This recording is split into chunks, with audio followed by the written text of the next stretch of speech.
Assalamualaikum warahmatullahi wabarakatuh. Halo teman-teman semuanya, selamat datang lagi di podcast Mekanika Fluida 2. Nah, senang sekali dengan saya Dwinto Putra Bisono dapat menemani teman-teman pada diskusi kali ini. Pada episode kali ini kita akan membahas salah satu regulasi terbaru yang cukup penting nih teman-teman di bidang sumber daya air, yaitu SNI 2415/2026 tentang cara perhitungan bit banjir rencana. Nah, standar ini merupakan revisi nih dari SNI 215/2016 dan membawa berbagai perubahan penting, mulai dari perubahan istilah, metode, hingga penggunaan permodalan hidrologi, modern yang lebih sesuai dengan perkembangan teknologi saat ini. Selama beberapa menit ke depan, kita akan mengulas perubahan tersebut bersama 6 narasumber kita nih yang telah hadir dan juga telah mempersiapkan materinya. Baik, untuk membuka pembahasan, saya akan mengajak narasumber pertama kita, yaitu Mas Irgi. Mas Irgi? Halo, ya Mas Gunto. Mas Irgi, saya ada pertanyaan nih. Hmm. Nah, di tahun 2026 ini kan kita kedatangan regulasi terbaru, yaitu SNI 2415/2026 yang merupakan revisi dari SNI 2415/2016. Sebenarnya sih, apa alasan mendasar di balik revisinya aturan perhitungan debit banjir rencana yang lama ke yang baru, dan apa aja sih perubahan awal yang langsung terlihat pada standar terbaru ini, Mas Irgi? Oke, baik. Oke, terima kasih Mas Dito atas pertanyaannya. Tentang perubahan ya. Oke, baik. Izinkan saya menjawab dalam dua bagian. Alasan mendasarnya terlebih dahulu, kemudian mengenai perubahan yang paling terlihat. Oke, mengenai alasan mendasarnya, perlu disampaikan bahwa Kepala BSN telah menerbitkan keputusan nomor 74 garis miring CAP garis miring BSN garis miring 2 garis miring 2026 yang menetapkan SNI 2415/2026 merupakan sebagai revisi dari SNI 2415 tahun 2016. Sebagai catatan, pada bagian prakata, standar ini sebenarnya tercatat dengan penyebutan SNI 2415/2025. Namun, eh, karena surat resminya baru diterbitkan pada tahun 2026, penamaan akhirnya mengikuti tahun penetapan resmi, meskipun proses konsensus teknisnya telah diselesaikan pada tahun 2025. Oke, yang pertama, alasan mendasar di balik perombakan ini pada intinya adalah untuk menjaga kesesuaian standar dengan kemajuan teknologi di bidang keairan. Terdapat beberapa indikasi konkret yang mendukung hal ini. Pertama, dari rumusan ruang lingkupan sendiri, terdapat penambahan kata teknik sebelum fase bangunan air pada versi 2026 yang mengarah kepada presisi redaksional yang lebih tinggi. Kedua, dari aspek kelembagaan, sumber daya air yang pada 2016 berada di bawah subkomite, kini pada tahun 2026 memiliki komite teknis tersendiri, yaitu Komite Teknis 91-04. Nah, di mana hal ini mengindikasikan bahwa bidang ini dipandang cukup krusial untuk berdiri sebagai entitas tersendiri. Ketiga, dari aspek teknis data, terdapat penambahan kategori yaitu data tinggi muka air yang berkaitan dengan definisi baru mengenai pos pemantauan otomatis yang berbasis telemetri, baik untuk muka air maupun curah hujan. Hal ini mengindikasikan bahwa standar ini kini mengakomodasi praktik pemantauan hidrologi modern. Adapun perubahan yang paling terlihat adalah yang tercantum secara eksplisit pada Prakata SNI 2026 yang menyebutkan 5 perubahan resmi. Yang paling mencolok diantaranya adalah penghapusan 4 metode empiris lama yang telah digunakan selama puluhan tahun, yaitu metode Melchior, Darwin, Hasper, dan metode Jepang, yang mana digantikan dengan pendekatan pemodelan hujan limpasan yang lebih modern. Selain itu, terdapat pula perbaikan pada pasal istilah dan definisi, penambahan pada pasal ketentuan dan persyaratan, serta penambahan lampiran contoh perhitungan sesuai metode yang digunakan. Keempat poin tersebut akan dibahas secara mendalam nanti oleh rekan-rekan saya pada segmen-segmen selanjutnya. Begitu, Mas Tito. Oke, Mas Irgi, menarik banget ya dari pembahasan Mas Irgi. Berarti Revisi ini bukan hanya mengganti beberapa pasal aja ya, tapi juga mengubah cara kita memenang perhitungan bit banjir karena perkembangan zaman gitu ya Mas Irgi ya. Iya betul gitu Mas. Berarti saya ada pertanyaan kedua nih Mas Irgi nih ya. Kalau kita lihat dari sudut pandang mahasiswa teknik lingkungan, mengapa bit banjir rencana menjadi parameter yang sangat penting? Dan apa sih kaitannya dengan konsep dasar mekanika fluida yang kita pelajari selama ini? Oke Mas, terima kasih untuk pertanyaan lagi. Oke, pertanyaan ini menurut saya merupakan inti dari pembahasan pada segmen ini, di mana debit banjir rencana dapat dikatakan sakral karena angka tersebut merupakan fondasi bagi hampir seluruh desain infrastruktur sumber daya air, termasuk drainase perkotaan, tanggul, dan juga bendungan. Menariknya nih Mas, rasionalisasi ini pada awalnya dijelaskan secara eksplisit dalam bagian pendahuluan pada SNI 2016. Namun di SNI 2016, bagian tersebut sudah tidak lagi ditemukan. Penjelasan mengenai signifikansi standar ini kini menjadi lebih implisit dan dipadatkan ke dalam bagian prakata. Oke, untuk memahami kaitannya dengan mekanika fluida secara lebih mendalam, kita perlu kembali ke prinsip paling dasar, yaitu tentang hukum konservasi massa pada aliran fluida tak termampatkan dalam kondisi tunak. Dari prinsip tersebut, kita dapat memperoleh persamaan kontinuitas, di mana Q sama dengan A dikalikan V, di mana debit Q merupakan hasil kali antara luas penampang basah atau A dan kecepatan aliran rata-rata atau V. Nah, persamaan inilah yang sebenarnya menjadi jembatan antara teori dasar yang kita pelajari pada awal perkuliahan dengan praktik nyata di lapangan seperti perencanaan bangunan air yang sedang kita bahas pada kesempatan kali ini. Implikasinya cukup signifikan, di mana kecepatan aliran tidak dapat ditentukan secara sembarangan, Mas. Karena apa? Karena ia dibatasi oleh berbagai pertimbangan teknis, seperti potensi erosi pada dasar dan tebing saluran, jenis material yang digunakan, apakah saluran tersebut berupa tanah, pasangan batu, atau beton bertulang. Nah, kemudian kemiringan dasar saluran itu sendiri. Oke, karena kecepatan dibatasi oleh faktor-faktor tersebut, maka satu-satunya variabel yang dapat menyesuaikan diri terhadap perubahan nilai debit rencana adalah luas penampangnya. Dengan kata lain, setiap nilai debit rencana berubah, baik karena perubahan metode hitung, perubahan periode ulang, maupun perubahan kondisi das, dimensi fisik saluran, tanggul, ataupun bendungan yang harus dibangun juga ikut berubah secara proporsional. Disinilah letak kesakralan tangguhnya dari angka ini, di mana apabila debit banjir rencana yang dihitung terlalu kecil, luas penampang saluran yang direncanakan menjadi tidak memadai, sehingga ketika debit aktual saat kejadian banjir melampaui kapasitas tersebut, air dapat meluap dan bahkan menimbulkan kegagalan struktur secara menyeluruh. Di mana ini akan menimbulkan resiko yang berdampak langsung pada keselamatan jiwa dan kerugian material di masyarakat sekitar infrastruktur tersebut.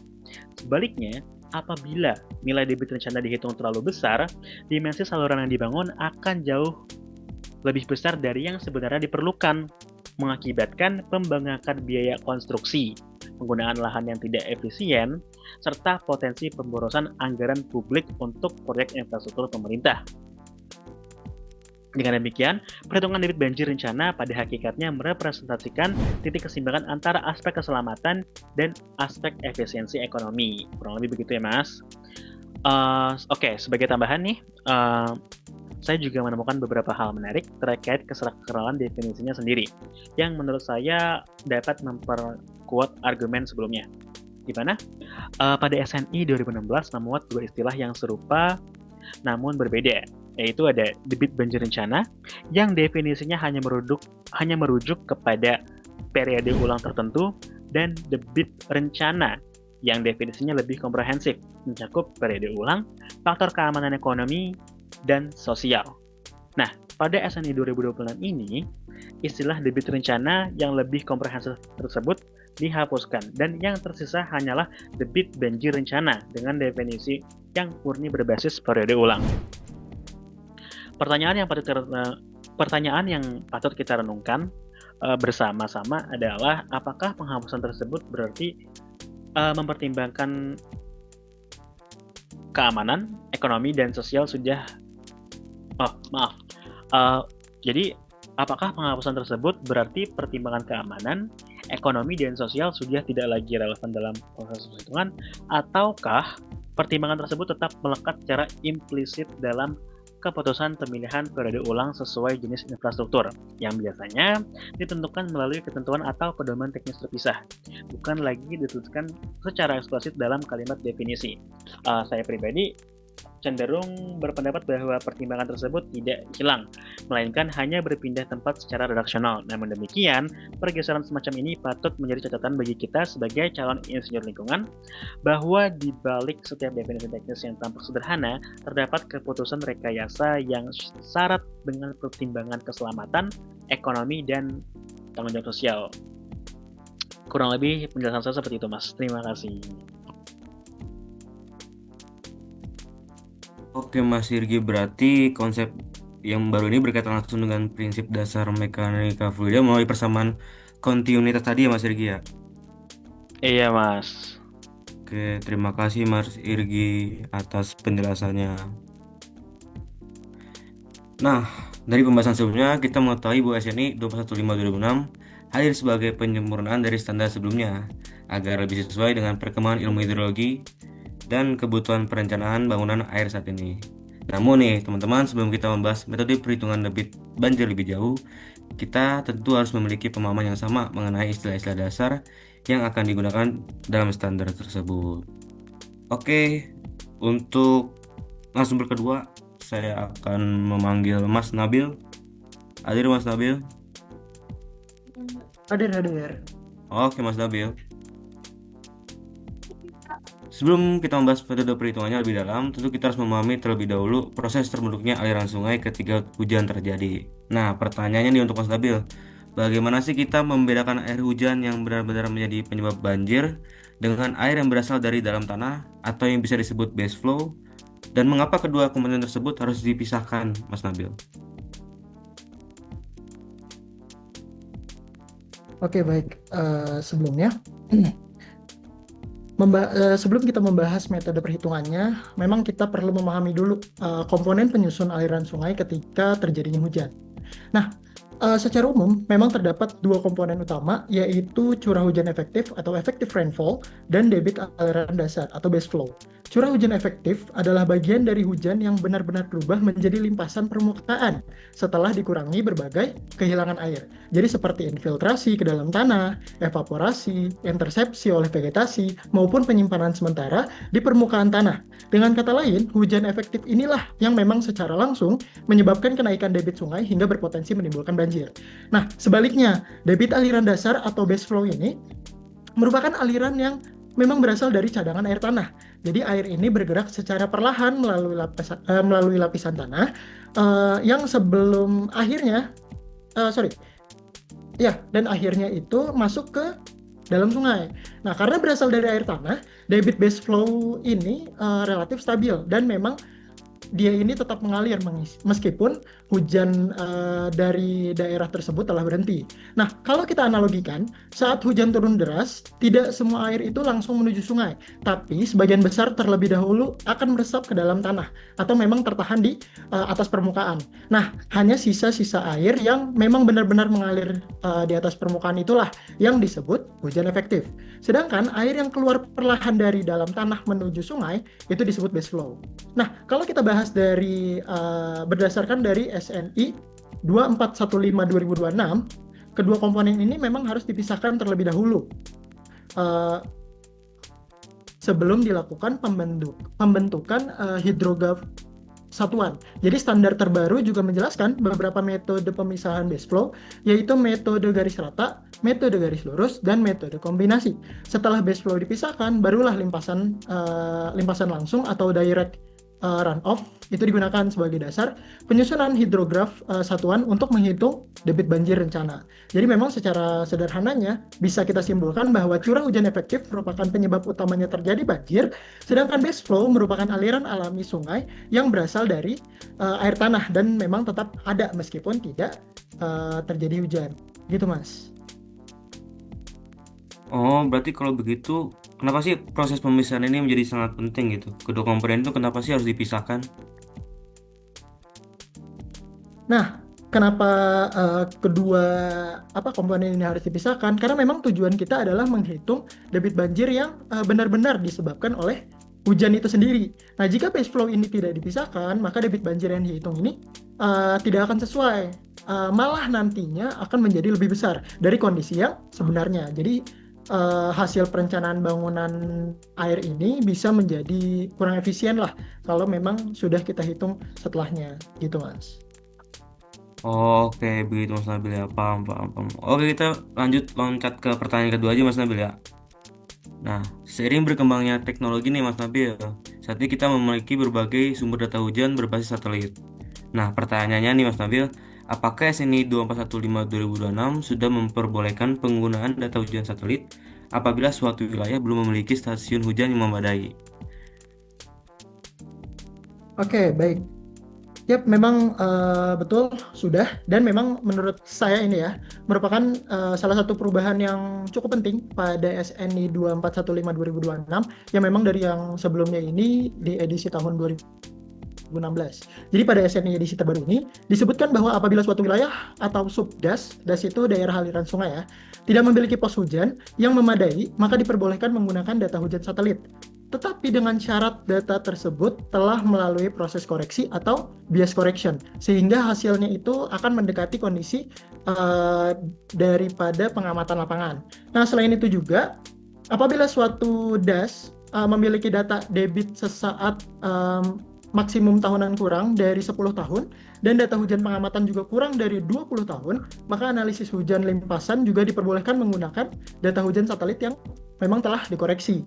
Jadi jika dibandingkan dengan SNI 2000 yang 2016, itu ketentuan mengenai penggunaan data hujan satelit ini terkoreksi terkoreksinya ini belum dijelaskan secara mendetail gitu. Jadi di SNI 2026 ini telah disesuaikan perkembangan teknologinya, sudah lebih jauh analisis hidrologinya tetap dapat dilakukan pada daerah yang memang belum memiliki jaringan stasiun hujan yang belum memadai. Tapi juga perlu digarisbawahi bahwa yang diperbolehkan bukan sembarang data satelit, tapi data tersebut juga harus melalui proses koreksi dan validasi agar memang hasilnya nantinya itu dapat mendekati kondisi sebenarnya yang ada di lapangan. Gitu Mas. Berarti semua jenis data satelit bisa nggak sih langsung digunakan Mas Nabil? Tidak, jadi nggak bisa ya. Jadi yang memang diperbolehkan itu data hujan satelit yang sudah dikoreksi. Artinya data tersebut sudah dibandingkan atau dikalibrasi oleh data pengamatan sehingga tingkat kesalahannya itu kecil atau dapat diminimalkan. Gitu Mas. Berarti akurasi data tuh tetap harus jadi prioritas ya Mas Nabil ya. Kita lanjut Itu. ke pertanyaan ketiga nih Mas Nabil. Selain sumber data, tentu kualitas kan tadi kan harus dijaga ya untuk menentukan hasil perhitungan. Menurut SNI 2415/2026, pengujian apa saja sih yang wajib dilakukan agar data hujan maupun data debit dapat dinyatakan layak digunakan dalam analisis debit banjir rencana? Oke, baik. Kalau kita ngelihat dari SNI ya yang 2415/2026, kita cek di pasal 4.2.1, itu sebelum data digunakan dalam perhitungan debit banjir rencana, baik data debit sesaat maksimum tahunan atau DSMT maupun hujan harian maksimum tahunan atau HHMT, wajib melewati 4 pengujian statistik utama. Nah, yang pertama itu uji tren. Jadi tujuannya untuk memastikan tidak terjadi perubahan pola data secara sistematis dari waktu ke waktu. Hal ini memang penting karena memang perubahan iklim itu dapat memengaruhi karakteristik hidrologi suatu daerah aliran sungai. Kemudian yang kedua itu uji pencilan atau outlier. Jadi untuk mengetahui apakah terdapat data yang sangat ekstrim akibat kesalahan pencatatan maupun pengukuran sehingga dapat mempengaruhi hasil analisis nantinya. Lalu yang ketiga itu ada uji independensi atau yang uji ini ditujukan untuk memastikan bahwa setiap kejadian hujan atau banjir merupakan kejadian yang berdiri sendiri dan tidak saling bergantung dengan data yang sebelumnya gitu. Jadi untuk yang terakhir itu pengujian homogenitas, yaitu memastikan seluruh data berasal dari kondisi pengamatan yang seragam sehingga layak dianalisis sebagai satu populasi. Jadi untuk keempat pengujian itu wajib dilakukan sebelum analisis frekuensi maupun pemodelan hujan limpasan nantinya dilaksanakan. Sehingga kualitas data yang kita dapat itu dipastikan terlebih dahulu sehingga hasilnya itu menjadi lebih akurat dan memang dapat dipertanggungjawabkan ke depannya gitu Mas. Oh, berarti misalkan jika dibandingkan dengan SNI tahun 2016 tuh yang lama, apakah perubahan yang paling menonjol terkait pengujian data ini, Mas Nabil? Nah, kalau dari perbedaannya itu eh sebenarnya pemeriksaan kualitas data ini sudah ada di 2016. Tapi pada yang revisi ini di tahun 2026 ketentuannya ini lebih detail, lebih tegas lah istilahnya. Jadi SNI terbaru ini secara tegas menyatakan bahwa data DSMT maupun HHMT ini wajib diuji terhadap tren, pencilan, independensi, dan homogenitas. Jadi 4 uji ini harus diwajibkan untuk dilaksanakan terlebih dahulu sebelum digunakan dalam analisis. Selain itu juga di SNI 2026 ini memberikan contoh pengujian pada lampiran sehingga prosedur analisis menjadi lebih jelas dan lebih terstandar gitu Mas.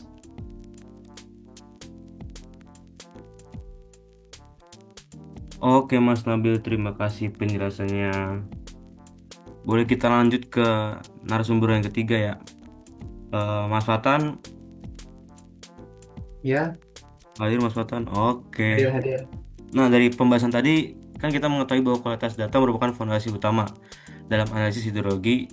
Dengan data yang baik, kita akan menghasilkan perhitungan yang lebih akurat. Namun, kualitas data saja ternyata belum cukup. Metode yang digunakan untuk mengolah data tersebut juga harus sesuai dengan perkembangan ilmu pengetahuan dan kondisi lapangan. Nah, Mas Fatan, kalau kita amat SNI 215 edisi 2016, ada beberapa metode empiris seperti Melchior, Derweduen, Hasper, dan Jepang yang cukup sering digunakan untuk menghitung debit banjir pada daerah aliran sungai berukuran kecil. Namun pada SNI 215/2006, metode-metode tersebut justru dihapus dan tidak lagi direkomendasikan. Apa sih sebenarnya alasan dibalik keputusan tersebut? Mengapa metode yang selama ini digunakan akhirnya tidak dipertahankan lagi? Oke, baik. Jadi benar yang ditanyakan oleh Mas Twinto bahwa ada penghapusan metode Melchior, Derweduen, Hasper, dan metode Jepang ya dari SNI 2415/2016. Nah, untuk di SNI 2415/2026 ini metode tersebut itu digantikan oleh metode permodelan hujan limpasan atau rainfall runoff model. Nah, metode yang baru ini tuh berbasis karakteristik fisik daerah aliran sungai yang lebih komprehensif dan pendekatannya ini jauh lebih akurat dengan menggunakan pendekatan data hidrograf satuan sintetik atau HSS. Nah, itu outputnya pun itu nanti akan berbeda seperti itu.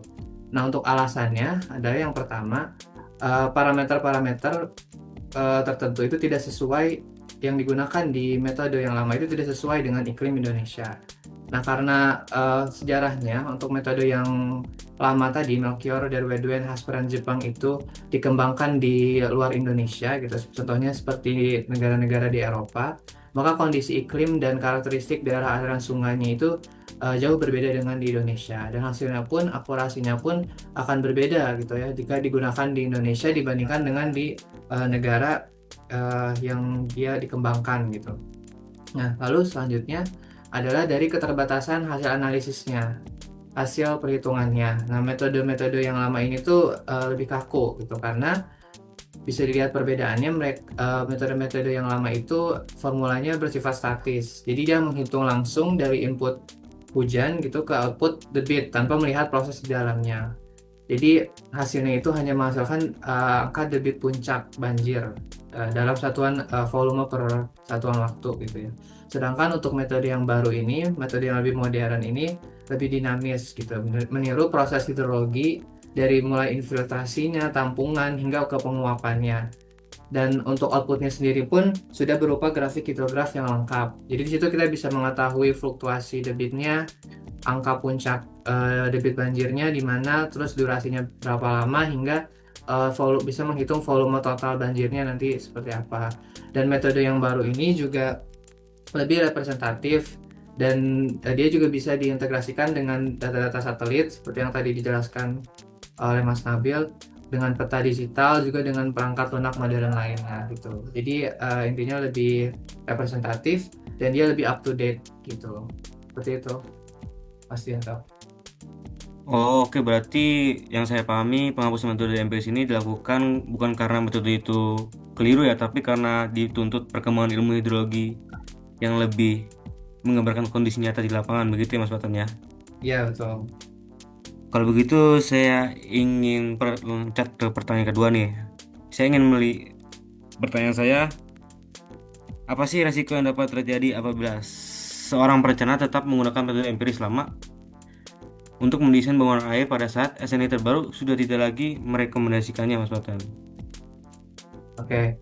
Jadi ketika seorang teknisi gitu ya atau dari sebuah perusahaan tetap nih menggunakan metode-metode yang lama tadi dan tidak menggunakan metode yang sudah diperbaharui oleh standar nasional. Nah, yang pertama ini kita lihat dari segi hukum dan legalitasnya, pasti akan adanya terjadi penolakan oleh tim ahli atau instansi pemerintah, entah dalam izin bangunan atau analisis dampak lingkungannya AMDAL dan juga dari sertifikasi desain bendungan atau desain salurannya gitu.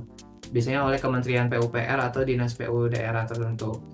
Nah, hal ini juga bisa menyebabkan adanya nanti timbal balik ke pelaku usahanya gitu, karena ketika terjadi sebuah bencana atau banjir gitu yang disebabkan karena tidak menggunakan metode baru itu tadi, mungkin ada underestimate dari debit banjir puncaknya, maka itu nanti bisa dikembalikan ke pengusaha tersebut, bisa dituntut secara hukum karena dia dianggap tidak memenuhi kriteria, tidak memenuhi persyaratan yang paling baru gitu.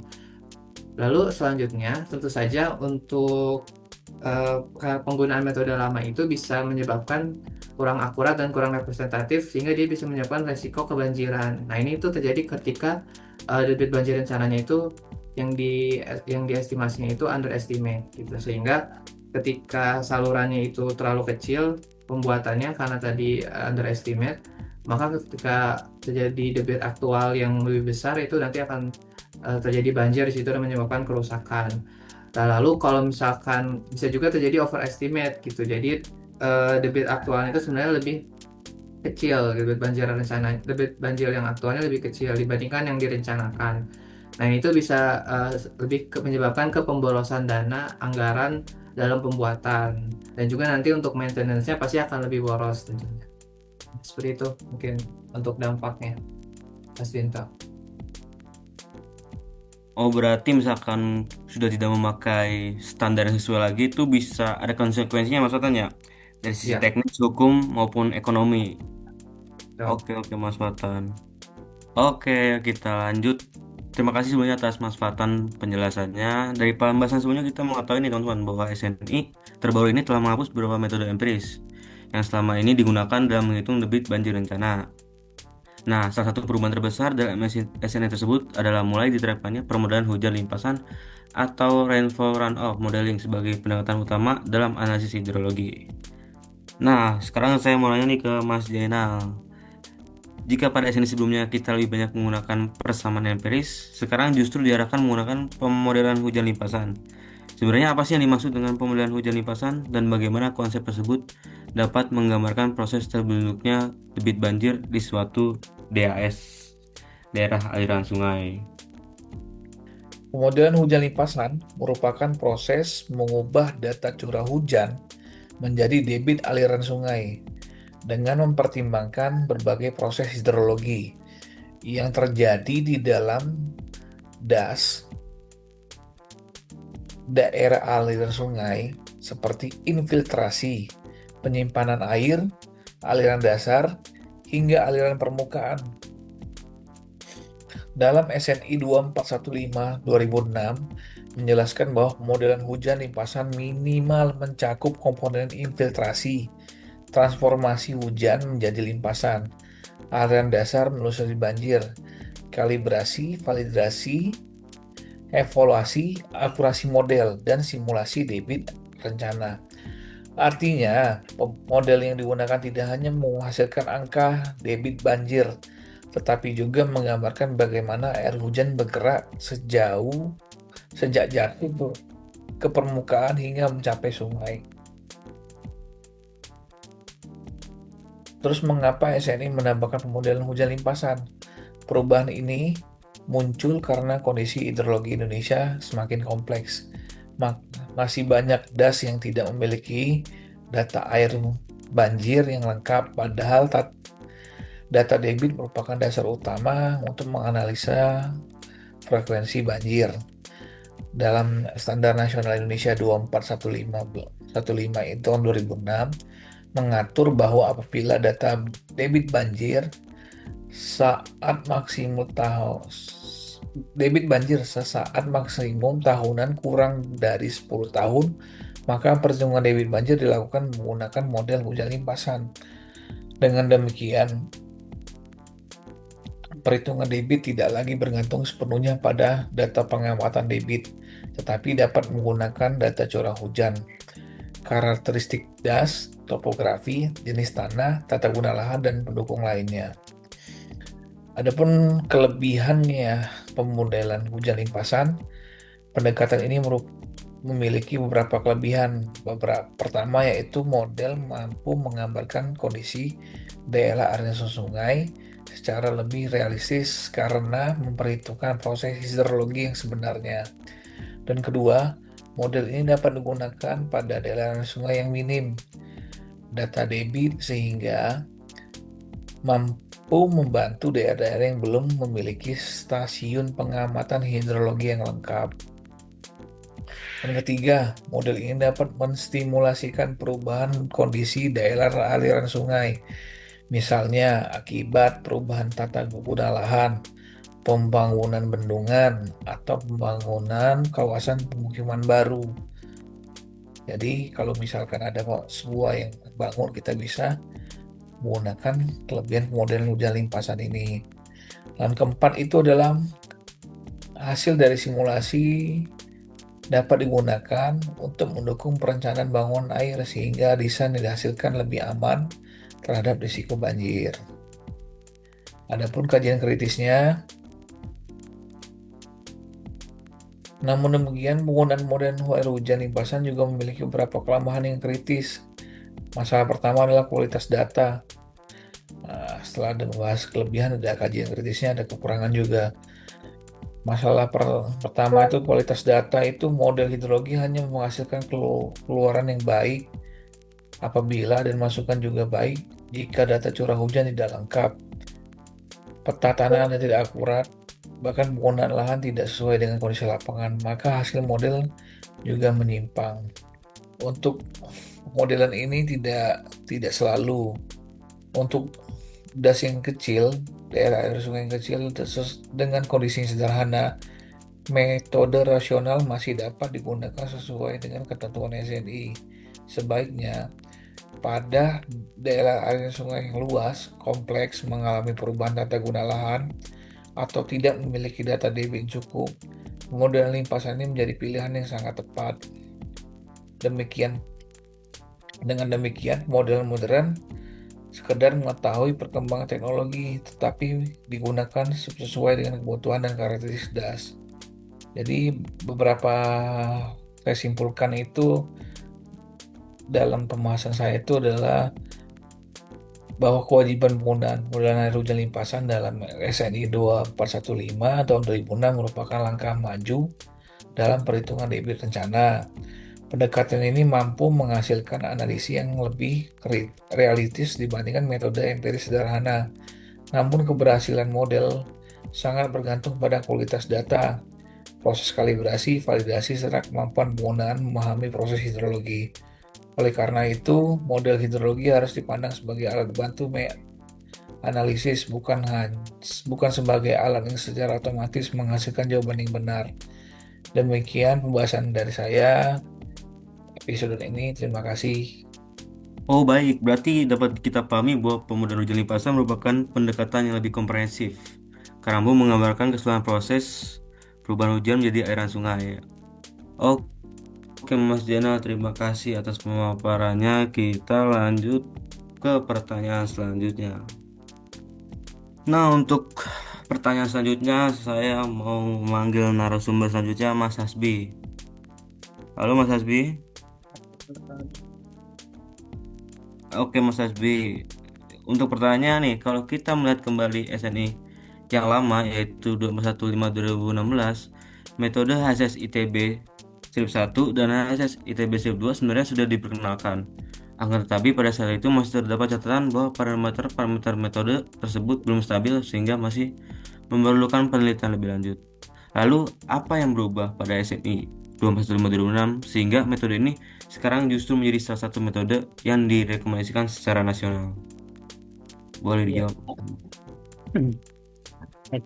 jika kita melihat ke belakang ya, pada SNI edisi tahun 2016, tepatnya atau khususnya di Lanturan Air, di sana itu ada contoh perhitungan hidrologi.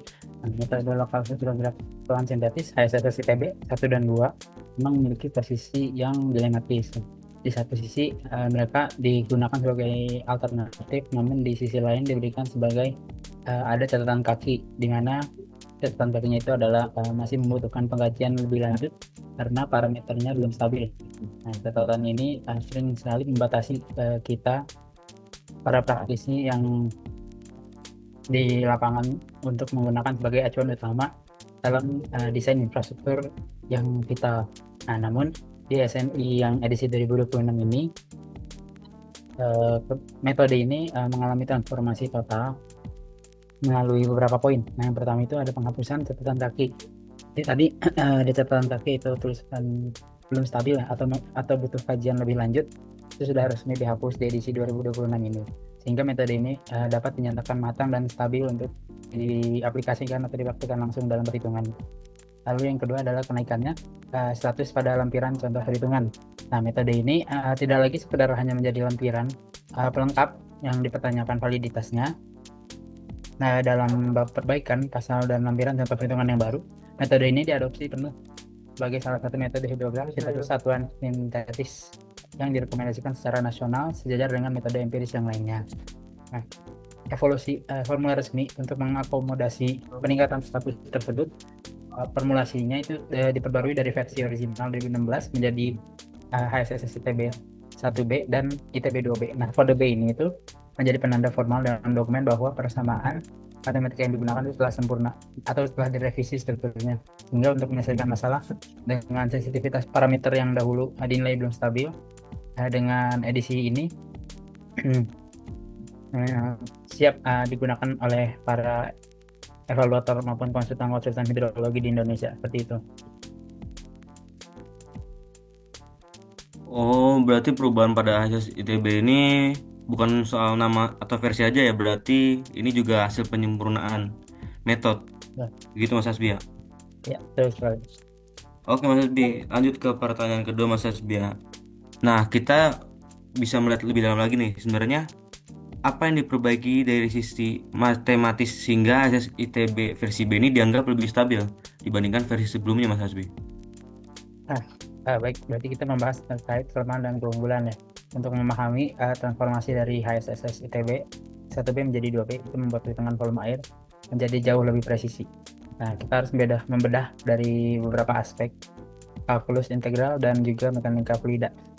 Yang pertama itu kita bahas dulu mengenai kelemahan dari versi lama. Nah, pada versi awal persamaan matematika yang membentuk fungsi hidrograf, terutama pada fase surut, menghasilkan fungsi yang bersifat non-integratable secara analitis. Yang artinya persamaan ini tidak memiliki integral yang sederhana dalam matematika standar. Akibatnya kita nanti harus menggunakan pendekatan numerik murni. Pada fungsi dasarnya dia sensitif dan belum stabil. Pendekatan numerik ini memicu terjadinya adanya transition error atau adanya kesalahan akumulatif yang diakibatkan dari pembulatan nilai di setiap deret waktu. Nah, dalam pemodelan hidrologi ini error matematis ini sangat fatal ya. Makanya karena volume air yang hilang di yang kita dapat, sehingga nanti volume banjirnya tidak akan pernah presisi dengan curah hujan yang jatuh. Lalu kita lihat bagaimana adanya terobosan sifat integrabilitas pada versi yang terbaru 2026. Nah, pada versi yang terbaru ini dia itu dirombak sehingga memiliki sifat integrabilitas yang jauh lebih baik secara hidrologi teoritis, di mana volume air yang dialirkan oleh satu hidrograf dalam satuan akumulasi debit terhadap waktu dari titik 0 hingga dia itu ada rumus V sama dengan integral T hingga sampai dengan 0. Itu tadi adalah debit dikali dengan T dikali dengan del dikali dengan T di sini ada waktu. Nah, secara eksak analitis si fungsi Qt ini yang baru memiliki sifat integralitas yang baik. Persamaan integral di atas ini nantinya dapat diselesaikan secara langsung menggunakan kalkulus standar. Nah, kita akan mengurangi adanya kesalahan tadi, adanya pembulatan. Lalu secara numerik trapesium, jika kita yang mau menggunakan metode numerik trapesium yang biasa dipakai, nah struktur fungsi ini yang terbaru ini sudah sangat stabil, hasil hitungannya tidak lagi sensitif terhadap variasi ukuran langkah waktu atau delta T.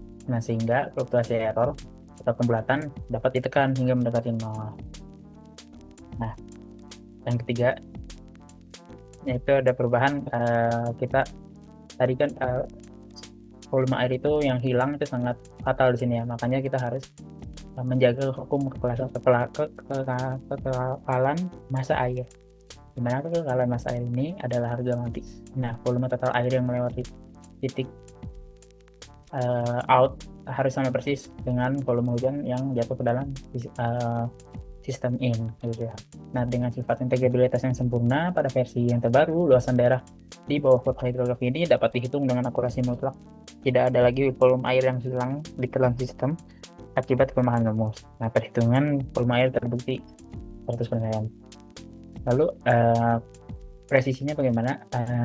Di sini jadi lebih menjamin ya, memberikan jaminan bahwa dimensi bangunan pengendali banjir seperti bangunan atau kolam retensinya nanti didesain berdasarkan volume fluida yang real dan akurat, bukan berdasarkan error matematis dari rumus yang belum terintegritas. Sekian. Oh, oke Mas Asbi, terima kasih. Berarti penyempurnaan formulasi matematis ini membuat proses perhitungan menjadi lebih stabil dan dapat mengurangi kesalahan ya, serta mampu menjaga tadi prinsip kekekalan massa air Ya. yang jadi dasar dalam mekanika fluida. Oke Mas Asbi, terima kasih banyak. Nah, kita lanjut ke bagian 6 nih, bagian terakhir, yaitu studi kasus. Nah, kita akan memanggil narasumber terakhir, yaitu Mas Muhammad Ridho. Ya, Mas Dito. Oke, Mas Ridho. Dari pembahasan sebelumnya, kita mengaku SNI 2415/2006 telah membawa banyak perubahan nih, Mas Ridho. Mulai dari penyempurnaan metode perhitungan hingga pengembangan HSS ITB 1B dan 2B yang kini menjadi lebih stabil dan akurat. Namun sebuah metode tentu tidak cukup nih Mas Ridho. Cukup hanya dipahami secara teori. Yang lebih penting adalah bagaimana metode tersebut diterapkan pada kondisi nyata di lapangan. Nah, Mas Idoy, kita lihat Mas Idoy dulu.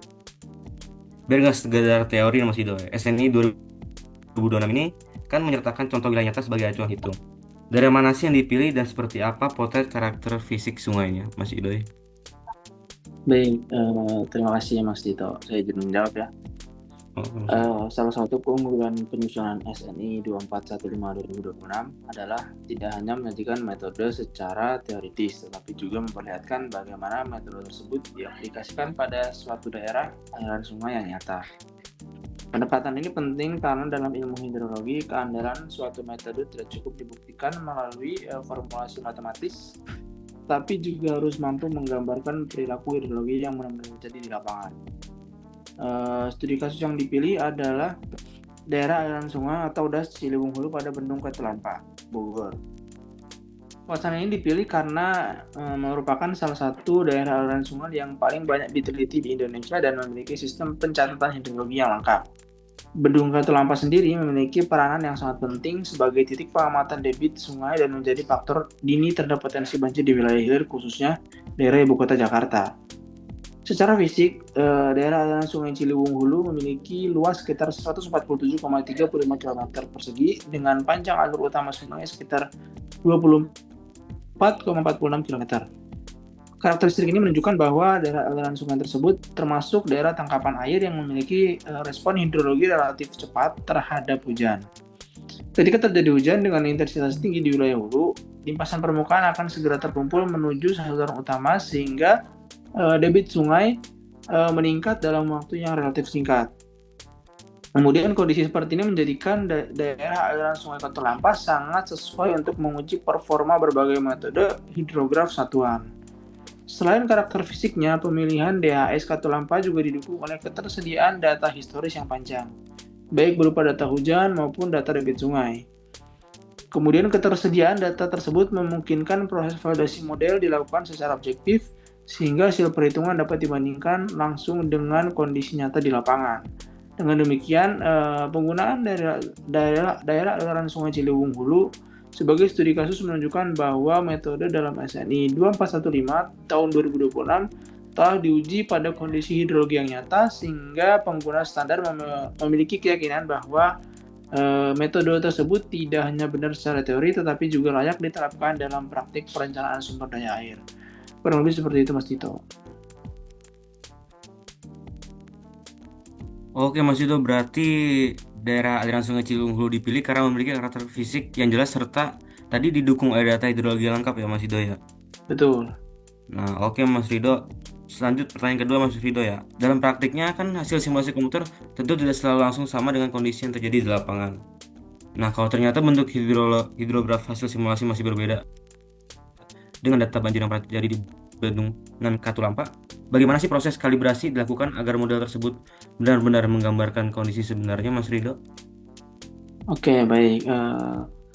Dalam permodelan hidrologi, hasil simulasi yang diperoleh dari komputer pada dasarnya merupakan representasi matematis dari proses aliran yang terjadi di alam. Oleh karena itu, sangat mungkin hasil simulasi awal belum sepenuhnya sama dengan kondisi di lapangan. Untuk mengatasi hal tersebut, dilakukan yang namanya proses kalibrasi model. Kalibrasi sendiri merupakan proses penyesuaian parameter model agar hasil simulasi memiliki tingkat kesesuaian yang tinggi terhadap data hasil pengamatan. Pada studi kasus daerah aliran Sungai Katulampa, proses kalibrasi dilakukan dengan membandingkan hidrograf hasil simulasi terhadap hidrograf banjir aktual. Misalnya, pada kegiatan banjir 3 Februari tahun 2007 dan 1 Januari tahun 2020 yang telah terdokumentasi dengan baik. Apabila hasil simulasi menunjukkan waktu puncak banjir datang terlalu cepat atau terlalu lambat dibandingkan data observasi, maka dilakukan penyesuaian terhadap koefisien waktu atau CT. Parameter ini mengendalikan waktu perjalanan limpasan sehingga menentukan kapan debit puncak itu terjadi. Sebaliknya, apabila bentuk kurva sudah sesuai tapi tinggi debit puncaknya masih berbeda dengan kondisi aktual, maka dilakukan penyesuaian koefisien debit atau CP. Parameter ini mempengaruhi besarnya debit puncak yang dihasilkan oleh model. Penyesuaian kedua parameter tersebut dilakukan secara bertahap menggunakan metode trial dan error gitu, yaitu mencoba beberapa kombinasi nilai parameter kemudian mengevaluasi hasilnya sampai diperoleh kesesuaian terbaik antara hidrograf simulasi dengan hidrograf hasil pengamatan. Keberhasilan kalibrasi tidak hanya dinilai dari kebersamaan nilai debit puncak, tapi juga dari kemiripan bentuk keseluruhan kurva hidrograf. Waktu terjadi puncak banjir, kemudian kemiripan kurva naik, kemudian kurva turun, serta volume total limpasan yang dihasilkan. Dengan demikian, model tidak hanya menghasilkan angka yang benar, tapi juga mampu menggambarkan dinamika proses hidrologi secara realistis. Memang secara ilmiah, proses kalibrasi merupakan tahapan yang sangat penting karena memastikan bahwa parameter yang digunakan benar-benar mewakili karakteristik daerah aliran sungai yang sedang kita analisis. Tanpa adanya proses kalibrasi, hasil simulasi menyimpang dari kondisi lapangan sehingga kurang dapat diandalkan sebagai dasar pengambilan keputusan dalam perencanaan maupun mitigasi terjadinya banjir. Seperti itu, Mas Tito. Oke Mas Rido, berarti ini sebagai pertanyaan terakhir dari saya nih untuk Mas Rido. Saya ingin mengetahui hasil dari studi kasus tersebut. Nah, apakah terdapat temuan ilmiah yang menarik nih Mas Rido ketika metode hidrograf itu dibandingkan menggunakan data DHS yang sama? Oke, baik, Mas Dito, saya jadi menjawab. Salah satu temuan ilmiah yang cukup penting dalam SNI 2415 tahun 2026 adalah pembuktian bahwa beberapa metode hidrograf satuan yang berbeda ternyata menghasilkan respon hidrologi yang sangat mirip apabila menggunakan data dan parameter DHS yang sama. Dalam studi tersebut dibandingkan 3 metode yaitu SS curvilinear, Cinder-Alexiev, dan ITB-1B. Ketiganya memiliki dasar matematis yang berbeda namun dalam membentuk hidrograf satuan. Namun demikian, ketiga metode tersebut pada dasarnya bertujuan menggambarkan fenomena fisik yang sama, yaitu bagaimana daerah aliran sungai merespon hujan efektif menjadi limpasan permukaan. Hasil analisis menunjukkan bahwa ketika seluruh metode menggunakan parameter DHS yang identik seperti luas DHS, panjang sungai utama, karakteristik hujan, serta parameter hidrologi lainnya, maka bentuk kurva hidrograf yang dihasilkan hampir tidak menunjukkan perbedaan yang signifikan. Perbedaan mungkin masih ada dalam skala yang sangat kecil akibat pendekatan matematis masing-masing metode. Tapi secara umum, waktu menuju puncak, debit puncak, bentuk kurva maupun volume limpasan tetap menunjukkan konsistensi yang tinggi. Temuan ini memiliki makna ilmiah yang sangat penting. Pertama, hal tersebut membuktikan bahwa berbagai metode hidrograf tersebut telah memiliki dasar teoritis konsisten dalam mempresentasikan proses transformasi hujan menjadi aliran. Yang kedua, kesamaan hasil menjadi indikator bahwa metode-metode tersebut telah tervalidasi secara ilmiah sehingga dapat digunakan sebagai alternatif dalam analisis hidrologi. Sebaliknya, apabila dalam penerapan ditemukan hasil yang sangat berbeda antara metode-metode tersebut, maka penyebabnya kemungkinan besar bukan berasal dari teorinya, melainkan dari kesalahan implementasi, misalnya kesalahan memasukkan parameter DAS, kesalahan proses konvolasi hidrograf, kemudian kesalahan satuan ataupun kesalahan dalam algoritma perhitungan. Kurang lebih seperti itu, Mas Dito. Oke Mas Rido, terima kasih atas pemaparannya. Oke, setelah semua memaparkan materinya, saya sebagai penutup akan menyimpulkan nih teman-teman dari pemaparan para narasumber kita yang keren-keren. Nah, dapat disimpulkan bahwa SNI terbaru ini merupakan penyempurnaan yang signifikan dari SNI sebelumnya. Dalam tata cara perhitungan bit banjir rencana, standar ini tidak hanya memperbarui istilah dan metode yang digunakan, tetapi juga menyesuaikan perkembangan ilmu hidrologi, teknologi, serta kebutuhan perencanaan bangunan air di Indonesia. Dari pembahasan hari ini, oleh para narasumber kita memahami bahwa perhitungan debit banjir yang akurat sangat bergantung pada kualitas data hidrologi, mulai dari pemisahan, hujan efektif, dan base flow, penggunaan data hujan satelit yang telah dikoreksi, hingga pengujian kualitas data melalui berbagai uji statistik. Selain itu, kita juga melihat adanya perubahan penting dalam pendekatan analisis, yaitu dihapusnya metode-metode empiris lama dan digantikan dengan metode pemodelan hujan limpasan yang mampu menggambarkan proses hidrologi secara lebih menyeluruh. Penyempurnaan metode HSS ITB 1B dan HSS ITB 2B juga merupakan bahwa metode yang dikembangkan di Indonesia kini memiliki tingkat akurasi dan stabilitas yang lebih baik. Hal tersebut diperkuat melalui studi kasus di daerah aliran Sungai Ciliwung Hulu, Bandung, Katulampa, yang membuktikan bahwa metode-metode tersebut dapat diterapkan secara nyata dan menghasilkan analisis yang lebih representatif terhadap kondisi lapangan. Nah, melalui pembahasan kita kali ini, kita dapat memahami bahwa perhitungan debit banjir rencana bukan hanya bertujuan memperoleh nilai debit maksimum, tetapi juga menjadi dasar dalam perencanaan bangunan air yang aman, efisien, dan andal. Oleh karena itu, pemahaman terhadap SNI terbaru ini menjadi sangat penting, khususnya bagi mahasiswa dan calon praktisi di bidang teknik lingkungan maupun sumber daya air, agar mampu menerapkan metode analisis yang sesuai dengan standar nasional. Sebelumnya saya ucapkan terima kasih kepada seluruh narasumber atas penjelasan yang telah diberikan kepada seluruh pendengar-pendengar kita di luar sana yang telah mengikuti podcast ini hingga selesai. Semoga pembahasan hari ini bermanfaat dan menambah wawasan kita semua. Sampai jumpa pada podcast berikutnya. Assalamualaikum warahmatullahi wabarakatuh. Waalaikumsalam warahmatullahi wabarakatuh. Warahmatullahi wabarakatuh.